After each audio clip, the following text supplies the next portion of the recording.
आपसे आखिरी बार पूछ रही हूँ नईम। मेरा नाम महमूद है। मैं आपका नाम नहीं पूछ रही हूँ। तो फिर क्या पूछ रही हो? आप मुझे कब वो कराएंगे? वो क्या? वही जो सारी औरतें करती हैं, शौहर की बेइज्जती। नहीं नहीं, वो तो आप मुझसे रोज ही कराते हैं। फिर क्या मोमो? हाय, वही जो ईद की होती है ना। ईद की क्या होती है? एक तो आपकी याददाश्त बड़ी खराब है हकीम। मेरी? हाँ जी। मेरा ख्याल है मोमो, इस बार अगर तुम शॉपिंग करो ना तो बादाम जरूर खरीद लेना। हाँ, शॉपिंग। आप मुझे शॉपिंग कब कराएंगे बाय द वे? बादाम की? नहीं नहीं, ईद के कपड़ों की। अरे ईद में भी बहुत दिन पड़े हैं मोमो। बाद में बाजारों में बड़ा रश हो जाता है। अरे तो तुम्हें इससे क्या प्रॉब्लम है? आपको नहीं पता, लोग ना मुझे मोमो मोमो कह के फिर छेड़ते हैं ना। अरे यार, खूबसूरत के पापा ने अभी तक पैसे ही नहीं भेजे। आप कब तक खूबसूरत के पापा के पैसों पे पलते रहेंगे परवेज? आप खुद कमाने का बस्ता बंद क्यों नहीं कर लेते हैं? अरे मैंने कमाई का बंदोबस्त कर लिया है मोमो। है? हाँ, सोना जो है। आपके पास सोना है? अरे हमारा बच्चा सोना, हमारा सोना किसी सोने से कम है क्या? है? एक बार हमारे सोने को बड़ा होने दो, फिर हम उस सोने को कैश करवाएंगे और ऐश करेंगे। तो उस लोहे ने कौन सा ईद से पहले जवान हो जाना है? भाई शॉपिंग तो मुझे अभी करनी है। तू कर लेना। कब कब बताएं कब? अरे भाई, जब खूबसूरत के पापा पैसे भेज देंगे तब। कब भेजेंगे खूबसूरत के पापा पैसे?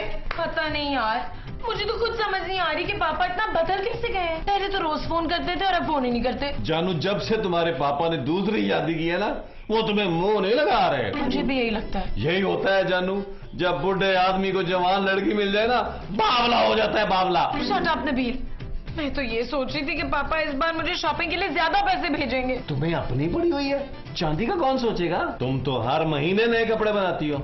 इस बार मैंने सोच लिया है कि तुम्हारे पापा के पैसों से मैं शॉपिंग करूंगा। और चांदी का कौन सोचेगा? जानू, मैं तुम्हारी तरह खुदगर्ज नहीं हूँ। चांदी के लिए मैंने पहले ही सोच रखा है। क्या सोच रखा है? यही कि हम अपनी बेटी को पिछली ईद वाले कपड़े पहना देंगे। What? हाँ जानू, बच्चों को तो जो भी पहनाओ अच्छे ही लगते हैं, प्यारे ही लगते हैं। और वैसे भी चांदी का कौन सा को कद बढ़ गया जो पिछले साल वाले कपड़े नहीं आएंगे उसे। वैसे भी जानू, ईद पर चांदी में कहाँ जाना है, घर में ही रहना है ना, कोई मसला नहीं। और तुमने ईद पे कहाँ जाना है जो सारे पैसों की तुम शॉपिंग करोगे? जानू, रमजान में डेली एक नया फ्रेश एपिसोड चलना है बुलबुले का, और मैंने कपड़े रिपीट नहीं करने। नबील, ये सब तब होगा जब पापा पैसे भेजेंगे, और अगर उन्होंने पैसे नहीं भेजे फिर? कैसी बातें कर रही हो तुम जानू? बल्कि ये सोचो कि उन्होंने कभी पैसे नहीं भेजे तो? महमूद साहब,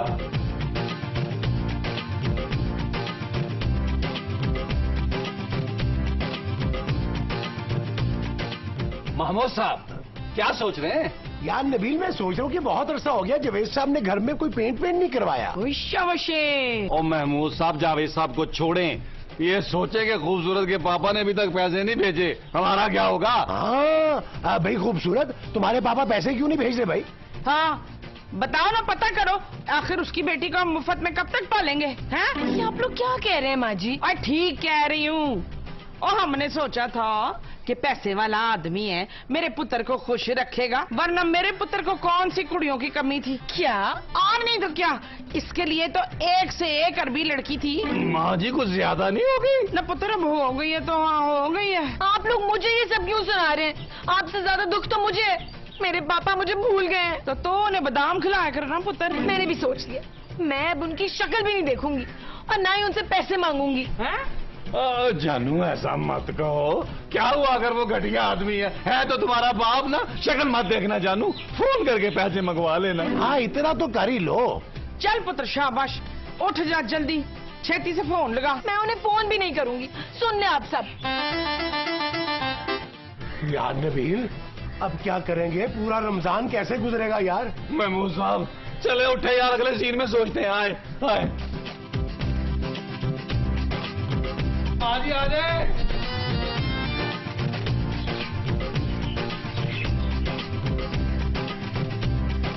यार महमूद साहब, कुछ आया? मुझे खाली पेट नहीं आता। मैं आइडिया की बात कर रहा हूँ महमूद साहब। अरे तो मैं भी तो आइडिया की बात कर रहा हूँ। महमूद साहब, अब तो खूबसूरत के पास भी इतने पैसे नहीं है कि आप चूड़ियों का स्टॉल ही लगा लें। अरे मैं चूड़ियों का स्टॉल क्यों लगाऊंगा भाई? तो रोजों में क्या आप बिरयानी का स्टॉल लगाएंगे? पुत्र, मैं कुछ बोलूं? अरे वाह, ये हुई ना बात। आपसे अच्छी तो माँ जी है। थैंक यू पुत्र। बोले माँ जी। मुझे लैट्रिन जाना है। माँ जी। नबील, यार क्यों ना हम कोई पेइंग गेस्ट रख लें? और बस कर दे यार महमूद साहब, मैंने आपको पेइंग गेस्ट रखा था, आप मेरी माँ से शादी करके बैठ गए। बगैरता, तूने मेरी शादी एक पेइंग गेस्ट से करा दी है, मैं तुझे कभी माफ नहीं करूंगी। देखो नबील, मेरी बात मानो। अरे घर का एक कमरा किराए पे दे देते हैं, हमारा ईद का खर्चा आसानी से निकल आएगा। यार आइडिया बुरा नहीं है महमूद साहब। फुट पंजा। इमरजेंसी।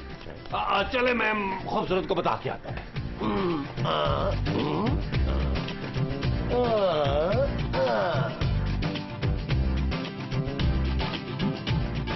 कैसी बातें कर रहे हो नबील, पागल हो गए हो? क्यों, क्या हुआ जानू? नबील हम खुद यहाँ रेंट पे रहते हैं, हम कैसे कोई पेइंग गेस्ट रख सकते हैं? जानू हमने कौन सा मोहल्ले में ऐलान करना है यार? जावेद साहब को पता चल गया तो? ओ यार जावेद साहब कौन सा घर आ रहे हैं हमारे? अगर आ भी गए तो मैं कह दूंगा वो लड़की मेरी कजन है। कौन लड़की? जानू जो भी पेइंग गेस्ट होगी। तुम पेइंग गेस्ट किसी लड़की को रखोगे? जानू वो आजकल ना बहुत सारी लड़कियां ना छोटे छोटे शहरों से आकर यहाँ पढ़ती हैं। जानू उन्हें जरूरत होती है किसी फर्निश्ड रूम की। अच्छा है ना, फैमिली वाला माहौल उन्हें मिल जाएगा। खबरदार नबील, जो तुमने किसी जवान लड़की को किराएदार रखने के बारे में सोचा भी। क्यों? जवान लड़की रिस्पॉन्सिबिलिटी होती है नबील। जानू मैं ये रिस्पॉन्सिबिलिटी उठाने के लिए तैयार हूँ, सिर्फ तुम्हारे और अपने बच्चे के लिए। शट अप नबील, अगर रखना ही है ना तो किसी बूढ़े आदमी को रखो, वो भी 1 महीने के कॉन्ट्रैक्ट पे, और अगर शादीशुदा हो तो ज्यादा बेहतर है। ओके जानू, जैसे तुम कहोगी वैसे ही होगा। देखें जी राणा साहब, हमें शरीफ लोग चाहिए। हाँ बूढ़े हो लेकिन सनकी ना हो। नहीं नहीं, पूरा घर नहीं भाई, एक कमरा देना है किराए पे। एडवांस पूरे महीने का लेंगे हम लोग। हाँ जी। नहीं खाने पीने का कोई मसला नहीं, वैसे भी रमजान ही चल रहा है। Okay bye. अरे उन्हें ये तो बता देना था कि हमें आज ही रेंट पे देना है। मेरे कहने की जरूरत ही नहीं है महमूद साहब, वो कह रहे हैं 1 हफ्ते से 2 दिन पार्टियां चक्कर लगा रही हैं, वो आज ही भेज देंगे बारी बारी करके। चलो ये तो अच्छा हो गया यार। जो हो गया है वो अच्छा है। हाँ जी। अच्छा यार ये आपने किस किस्म के लोगों को घर देखने के लिए बुलाया था? वो खबीस तो सारा वक्त ही मुझे देखता रहा। यार हमें क्या पता था कि स्टेट एजेंट जो है वो ऐसे लोगों को भेज देगा। हाँ भाई, हमने तो उसे कहा था कि कोई शरीफ पार्टी हो तो उसे भेजे। खाक शरीफ?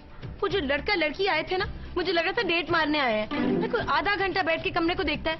ओ दफा करो जानू, हो सकता है कोई ढंग के पेइंग गेस्ट आ ही जाए। नबील ये आइडिया ही बहुत फजूल था। उस एजेंट को फोन करके कहो हमें कोई पेइंग गेस्ट नहीं चाहिए। मैं देखती हूँ, अगर फिर कोई ऐरा गैरा हुआ ना तो दरवाजे से ही चरखा दूंगी। ओके जानू। महमूद साहब आप सोचे यार, कुछ सोचे।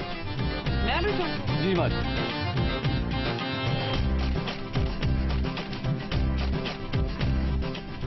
आप लोगों ने ईद आज ही मना ली? जी बस ऐसा ही समझ लें। आप हैं कौन? आपने पेइंग गेस्ट के लिए कहा था ना स्टेट एजेंट से, तो हम लोग। हाँ तो आपको अपने बच्चों के लिए घर चाहिए? जी बच्चे तो अभी नहीं हुए, अभी प्लान करने। जी जी। आप लोग अंदर आइए ना। जी पहले आप चले ना पहले। नहीं पहले आप चले ना पहले। अच्छा आओ, दोनों साथ चलते। ये ठीक